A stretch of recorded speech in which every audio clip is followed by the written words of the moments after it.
To continue the series over here where we're exploring the history of great rabbis of yesteryear. Now today it's going to mark the Hilula of a really great rabbi from Morocco, a very famous one. His name was Rabbi Yosef Messas.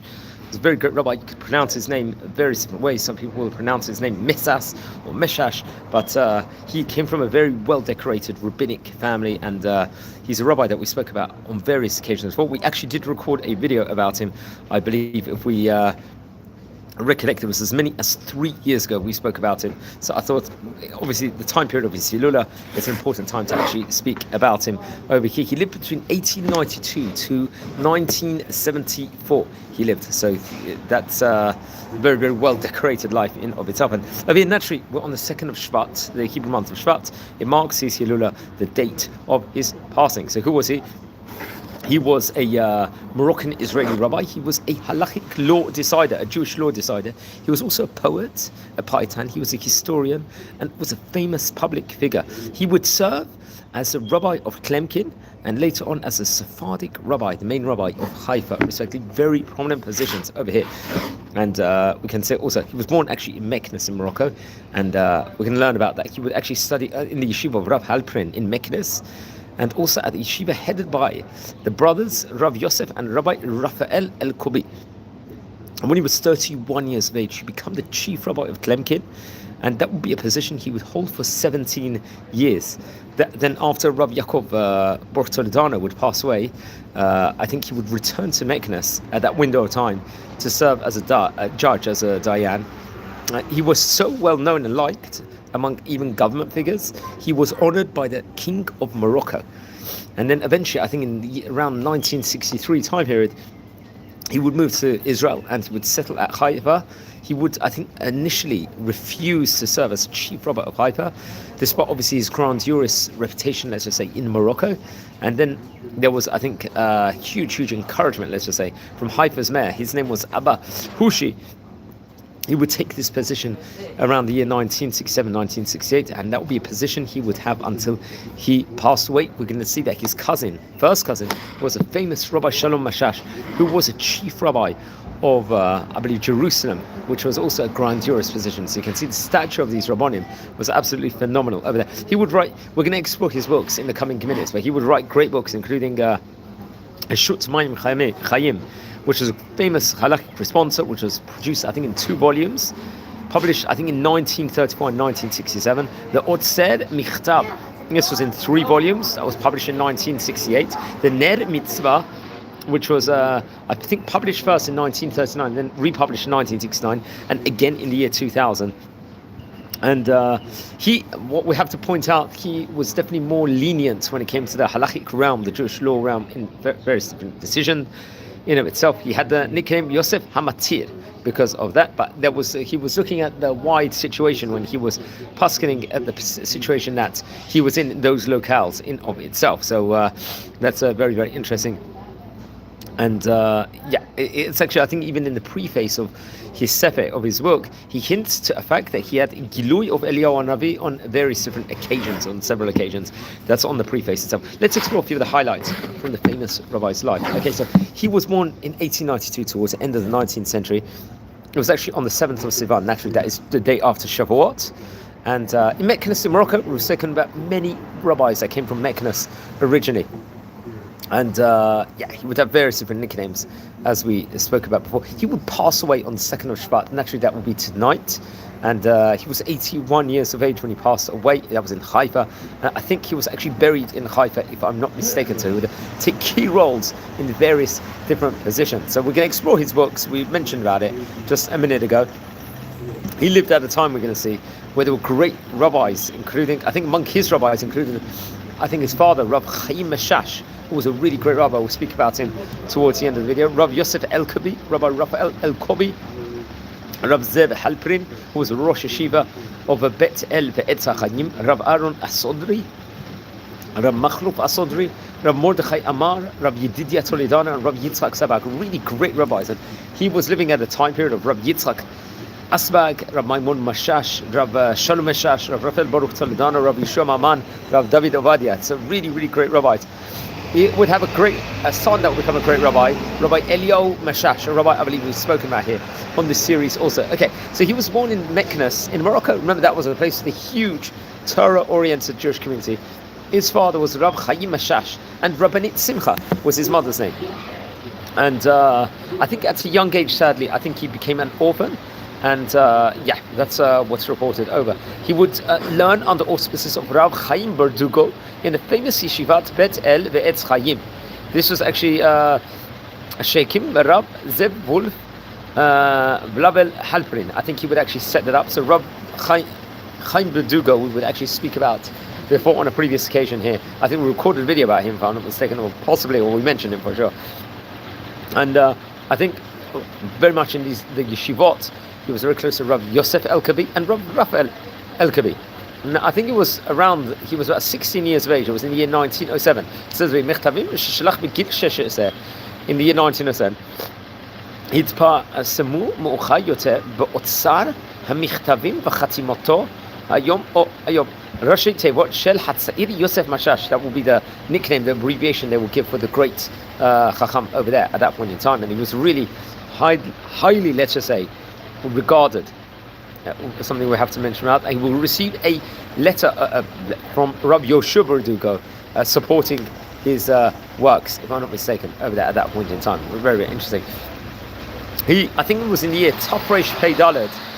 He would actually, after Rabbi Chaim Baliach would pass away, he was a rabbi of Tlemcen. It says over here.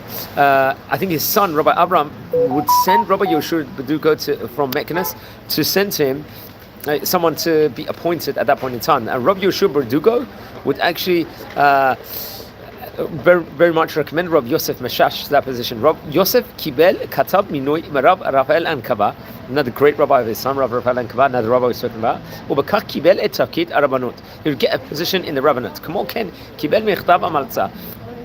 בבית דין של מקנס, מרב יעקב Toledano ben Yosef, and Rabbi Yeshua Berdugo Rab Abraham Amar. So very, very prominent positions he would take on at that specific window of time, and that's something very much we have to point out over here, which is very, very interesting. So we can add further over here within regards to that. I think when he was 31 years of age, at the year 1924, he would be appointed a chief rabbi of the city of Tlemcen, that of Algeria, a position he would take on for 17 years, a very, very prominent position. Once again, we have to point out. Then, next accolade, you could say, a very, very grandiose position, he would take on a position as a judge in Meknes over there. So remember that Meknes was a Torah, a core area at that point in time. There was a lot going on over there. I think it was after Rabbi Yaakov Toledano would pass away, he would take on the premiership there. So Chazal Meknes Kedei Lishmesh Kedayan, he would return there to become a Dayan there. Kamo Ken Kihen Ka'abed Din Le'urim b'Morocco b'meshech 18 shana, become a head of Jewish court also over there.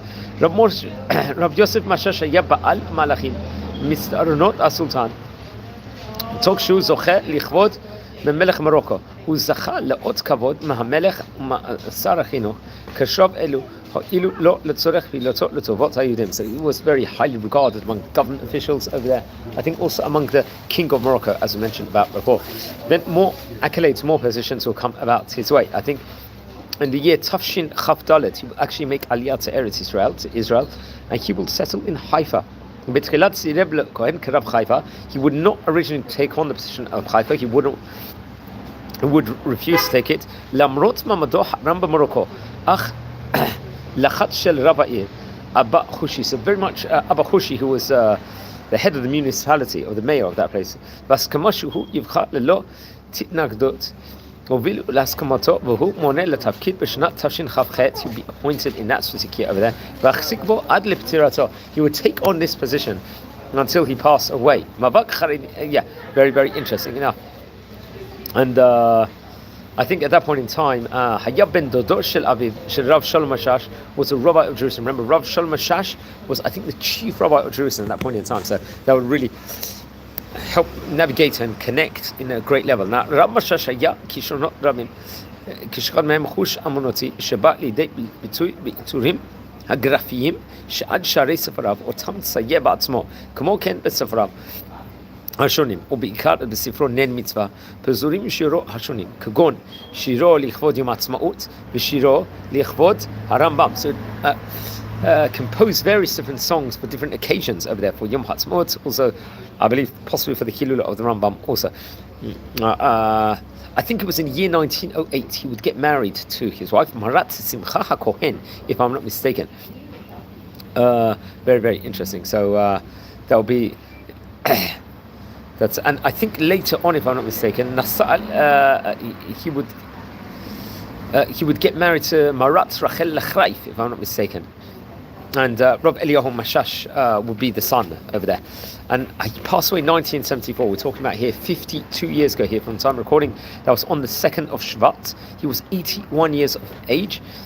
And there was a huge amount of people that would come to his funeral. I think it was buried in burial plot of Seder Yehoshua, if I'm not mistaken. I possibly in Haifa, but I'll have to double check that. Let's explore some of his works. According to some opinions, he would write as many as 48 works. I think 33 of his works maybe were published at the end, but I'll have to double check that. There was a famous Shut Mayim Chayim, which was compounded into 2 volumes. There was I think the Chelek Rishon Ha'osek B'dinei Orech Hayim, on the Code of Jewish Law. It would first be printed in 1934 in Morocco, in Fez, and then afterwards it would be printed in Jerusalem in 1967. Lesefet Sorfo Haskamot Rab Rafael Ankava Rab Yitzhak Marali. It will have got 2 very strong recommendations from 2 great Chachamim. בפתיחת הספר מובאות 2 הקדמות אשר כוללות דיון אודות מוצא השם משאש. החיבור יוצא לאור מחדש על יד מין המחבר רב אריאל שלום אלקובי. He will actually print it at that point in time, and that will be divided into 4 different sections over there. I think בתוספות התשובות ההלכיות המפורסמות בספר אוצר המכתבים בצירוף מקורות האורות שוליים. Okay, then there was אוצר המכתבים over there. What was that? There was המכתבים שכתב רבי יוסף משאש שאותם הוא איגוד לספר. בין המכתבים דיונים and Parshanut Mikra Talmud, so very much featuring within regards to that. Halacha, Michtavei Nechama, Tiurim, Historium. He was a historian also, as I mentioned before, so bringing a lot of history within regards to it. Diyun B'Noseh HaKorbanot Latid, within regards to future Korbanot. Slichot B'Shirim, Ma'amirim Shonim. He was a poet, remember. So song in of its own right was very, very important in his life. That book, I think, will be printed in Haifa. There was other great books he would bring about. I think there was a Torah colossal work called the Ner Mitzvah. This is actually be divided up into 8 different sections. And it would talk about various different Jewish festivals, including the Jewish festival of Hanukkah inside that sefer. And various different laws and machshavot in of its own right. And very, very interesting. He will talk about various different stories, and I think that will have several printings, if I'm not mistaken. Other books will include the Zevach Todah, which I think was printed in חיפה, the Zichor Yosef, which is a Perush on the Passover liturgy, the Hagdash of Pesach, I think including pictures, if I'm not mistaken. Geresh Yerachim, this was printed in Jerusalem. The Bigdei Yesha, this was printed also in Jerusalem, I think near Tafshin Nun. So Nachalat Avot, this was a book on the ethics of the fathers. This was in 8 volumes. Hod Yosef Chai, which is Leket Paska Ba'arbat, divided up in 4 sections, if I'm not mistaken. Barichat Rav Zachariah Zaramati would actually arrange that. Hamagita Meknes, which was another work that was in 3 sections. Shalosh Chalakim Pesach Yamim Noraim, talking about Rosh Hashanah till Yom Kippur, the Jewish festival Hanukkah, Tu B'Shvat, which is about to come into in 2 weeks' time for him, and various different important writings in of itself there. There's many things, let's just say, actually put inside his memory. He would actually bring about huge amounts of. I think many things are remembered within regards to him. For example, streets are named after him in various places in Israel, especially in חיפה, the street named after him, in Ashdod, in Kiryat Ata, in Kiryat Yam, and in Kiryat Shmoneh. They'll have roads over there, and various different of his piyutim was actually, let's just say, rewritten or repopularized by Rabbi David Menachem, if I'm not mistaken. Misrat HaChinuch, I think the education is Bachar et Rabbi Yosef Messas Zechat Tzedek Levracha Kidmut Hashana Al Chinuch Dati Tashin Heivav Mitoch Hakra B'Chiniyot Morshato. מערכת החינוך דתי תחשוב את תלמידי החמ"ד מגבי הילדים ועד בתי הספר התיכוניים לדמותו של הרב דרך תוכניות לימוד יהדויות, חומרים חינוכיים and much more within regards to that. He was close to other famous rabbis. Rabbi Yaakov Toledano, who we mentioned about before, he was very close to. He himself happened to have been a rabbi in Marrakesh, and he was head of Jewish court over there. He was a great rabbi, Meknes, in of his day. Rabbi Toledano was. Toledano family itself was very, very famous. He had a strong connection with Rabbi Yosef Messas. He would head a court. I think he was close to Rav Shlomo Shitrit also, and once again very close, I believe, to the French government in Morocco, where, if I'm not mistaken, he was there was close in of itself, but I think there were political regulations about how many judges there could be inside a Bet Din and so on and so forth, and he would have various different positions. I think after Rav Shlomo Asbag, for example, the second passed away, he would take on another position also, and he would serve as head of Jewish court, I think in Marrakesh for several years, if I'm not mistaken. I think he was close also to Rabbi Moshe Zrihen, another famous rabbi we've spoken about on various occasions for Rabbi Avram Amar and Rabbi Yehoshua Berdugo. So that's very, very interesting. Let's speak about Rabbi Chaim Meshash over here. It was Rabbi Chaim Meshash. It's important to speak to me about him. He's a key person. He lived between 1843. He passed away in 1904. He was a father of Rabbi Yosef Messas. So let's explore a bit about Rabbi Yosef Messas' heritage, because you can really see that he came from great rabbinic auspices. Rabbi Chaim Meshash was a dayan. He was a posek halakha. He was a rabbi that would judge various Jewish laws. He was a Rosh Yeshiva, also head of the Talmudic Academy. He was once again a Meshoreh in Meknes, in Morocco, and he was obviously the father, famously, of Rabbi Yosef Messas. Let's explore a bit within regards to him, because I think it's very, very important to speak about him over here. Friends, anyone tuning in live, please subscribe to the channel. We are nearing 8,500 subscribers over here. We're a community here where we're learning about the famous Oriental rabbis of yesteryear. Okay, so let's explore a bit within regards to him. So he was born in Meknes, in Morocco. So his father, who would naturally be the grandfather of Rabbi Yosef Messas, I believe, Rabbi Zachari, and his mother was Rabbanit Meira, and Nahag Lilmod im Tefillin. They would learn, I think in those days, with tefillin, wearing tefillin on, Asher Rabbeinu Tam, until the afternoon. Report over. Nahag Lilmod et ha-mesechtot shelo regilim lilmod v'yeshiva. They would actually learn various different tractates, as to say, which they don't learn inside the Talmudic Academy in general. Nahag la'arsot lifnei achiv agdol Rabbi Shalom et chidusho b'halacha. כמו כן עסק במגילות חסידים וכן דאג לקנות כלי אבייה ובישול כדי להשאילם לעניים. So very, very interesting.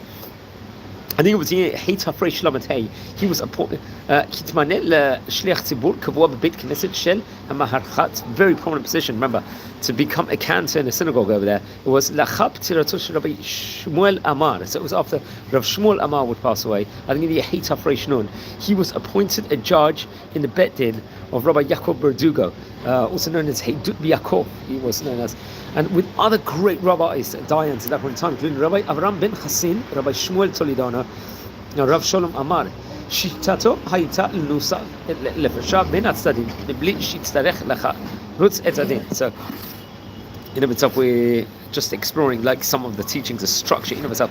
Now, many Moroccan rabbis would love, actually, everyone to come to Eretz Yisrael at that point in time. Remember, we're talking about pre-1948, so there was a yearning to come to Eretz Yisrael. So Rabbi Chaim Meshash תכנן לעלות לארץ ישראל פעמיים. He would actually try and attempt to go there twice. I don't think he succeeded. הפעם הראשונה הייתה בעקבות עלייתם של למעלה מ-80 יהודים בשנת, I think this is in the Heit Hafrei Shnun. בעקבות זאת רבי חיים ואחיו הגדול רב שלום התעוררו גם הם לעלות לארץ ישראל ותכננו את עלייתם לקיץ Heit Hafrei Shnun Vav in that specific year. אך בפסח, I think של Heit Hafrei Shnun Vav in that specific year, if I'm not mistaken, חלה רבי שלום את חולה ונפטר תוך זמן קצר. Sadly would pass away at that point in time. וכך העלייה התבטלה. So this move to the land of Israel would actually stop at that point in time because of this. הפעם השנייה הייתה בתשרי Heit Hafrei סמך, I think in that specific year, או אז תכנן לעלות יחד עם רבי רב שלום אמר, אך ימים ספורים לפני מועד העלייה, before they would actually make עלייה, רב שלום נפטר and pitamiot, so suddenly would pass away. So sadly, they wouldn't be able to embark on this journey at the end to make aliyah. So you can just see the passion there was in those days to actually come to Eretz Israel to let's just say really to live the Torah to Eretz Israel in of its own right. It's absolutely phenomenal. Something that we very much have to point out over here. And we're a channel that are very, very pro and embrace people that make big moves to make aliyah and so on and so forth. Yeah, so let's continue over here.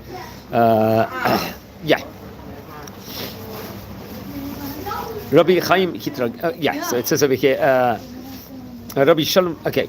So חודשים ספורים לאחר שעלייתו לא יצא לפעול, נשלח מכתב למקנס מאת אחד העולים בו הוא מתלונן על כך שלא נמצאה פרנסה בשפע בארץ. רבי חיים התרגז לשמוע ממכתב וכן התבטא. I'm just reading here from Wikipedia over here. He would actually quote something over here, but we're not going to go to It's actually interesting. רגעים ספורים לפני פטירתו, וענה בתפילה להשם שיזכו ישראל לנחול את ארץ ישראל. זכור לאברהם ליצחק ולישראל עבדך, אשר נשבעת להם בך, ותדבר עליהם. הרבה את זרעכם כוכבי השמיים, כל הארץ הזאת, אשר אמרתי, אצל זרעכם נחלו לעולם. וינחם השם על הרעה, אשר דיבר לעשות לעמו. And so it's actually stated over there, something that we have to point out. Now let's explore a bit within regards to his family over here. So Aviv Sabo Shel Rabbi Chaim, who Rabbi Baruch Toledano, Shekihen B'dainut im Rabbi Rafael Berdugo. Interesting. Aviv Shel Rabbi Chaim, Rabbi Zachri, Nasa Tehila et Srira, וממנו הוליד את רבי שלום משאש, ולאחר פטירתו נשא את מירה, והוליד ממנו את רבי דוד ואת רבי חיים משאש. Very interesting enough.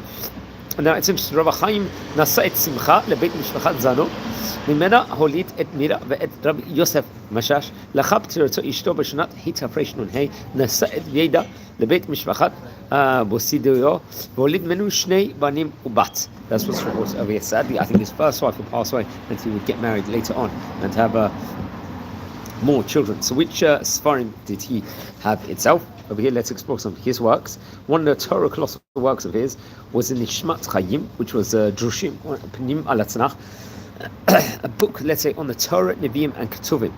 Leket HaKemach, this was Merchet Chudushay Dinim, al Sedah Aleph Bet. This will actually be in an Aleph Bet order. This will be composed of, we very much have to point out over here. Kiburim Yotzeh Le'or, Mishtaloto Shel Rabbi Yosef Messas. Diyor ki Rabbim Michtabim Hitbalu O Abdu. Okay, Biyitzlech Lotzile or Rak et Sridei Katvav. So he would write down various different works over there.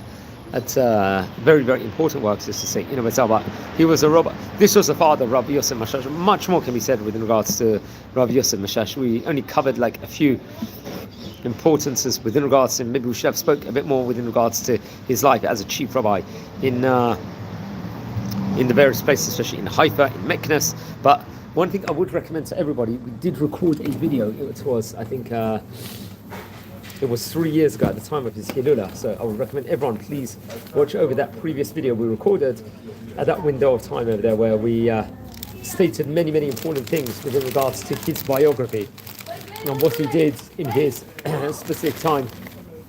I think, if I'm not mistaken, there's books in English printed about him also, which is interesting to point out. So, and there's very, very well figured, also, and very well mentioned, especially within regards to various different teshuvot.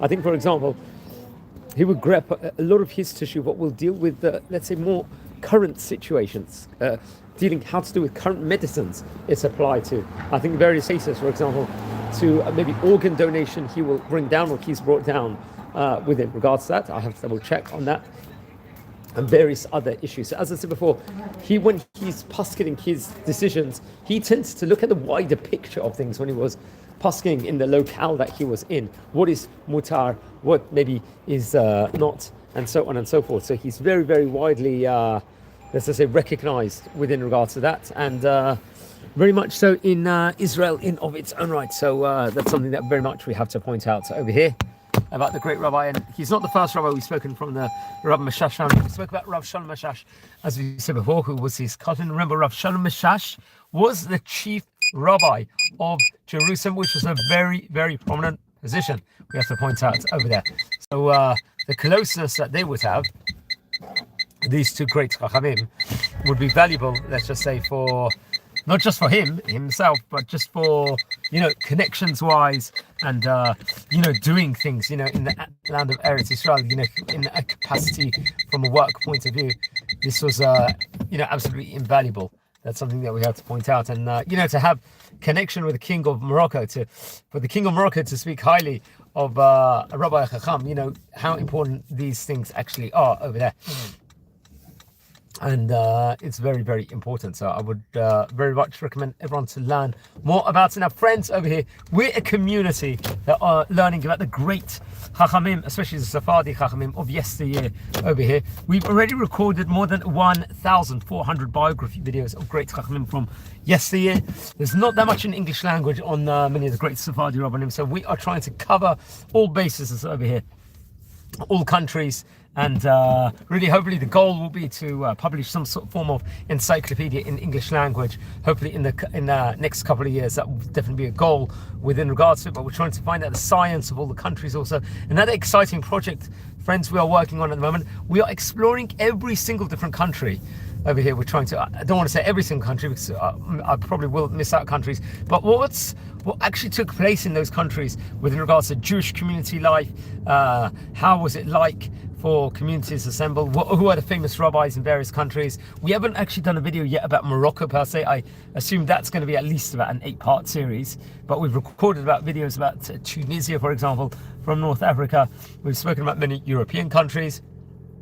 We've spoken about various countries in Asia, in the Americas, and so on and so forth. So yes, so thank God we are really excelling within regards to various different projects over here, and I can't recommend that enough. So that's very, very important to point out over here. We do other videos here on this series. We do a daily tidbit of the Daf Yomi every single day. So that's something I have to point out.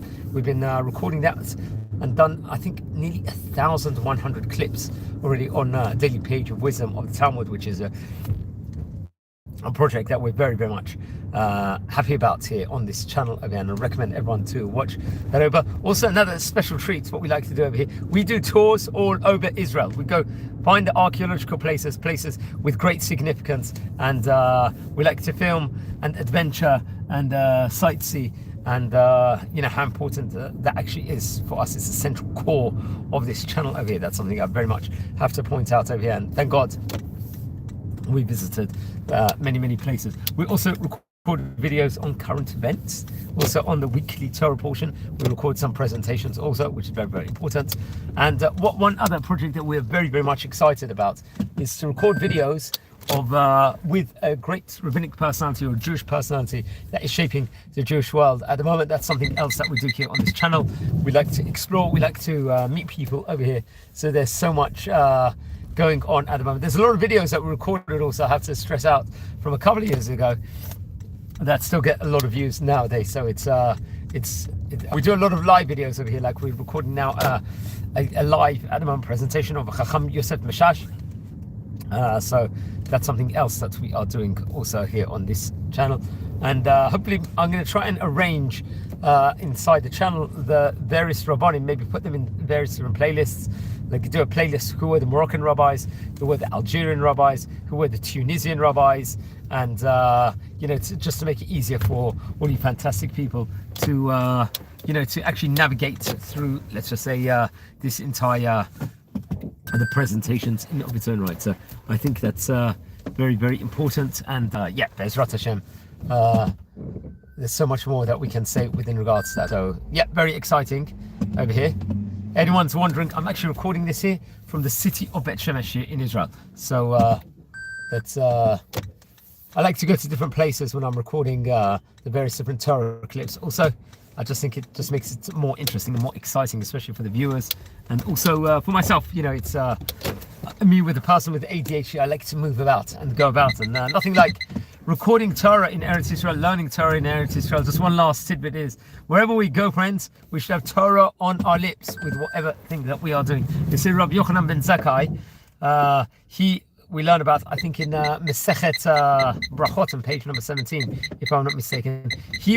It's actually stated there, he wasn't seen walking 4 steps